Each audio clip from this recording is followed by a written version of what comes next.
If your Bradford white water heater starts showing errors or stops working the way it should, it can quickly become a stressful situation, especially when you're expecting hot water and suddenly it's not there.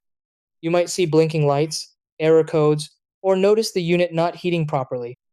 These issues can come from a variety of causes like ignition problems, sensor faults, gas supply issues, or even simple resets that haven't been done yet. The tricky part is that error indicators don't always clearly explain what's wrong, so it can feel overwhelming trying to figure it out. The good thing is that many common problems can be identified and even resolved with a few basic troubleshooting steps before calling a technician. Try these. Step 1. Check the error code or flashing light pattern on the unit.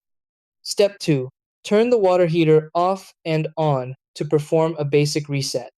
Step 3. Ensure the unit has a stable power or gas supply. Step 4. Inspect the venting system for blockages or obstructions. Step 5. Verify the thermostat or temperature settings are correct. Step 6. If the issue continues, contact a qualified technician for diagnosis.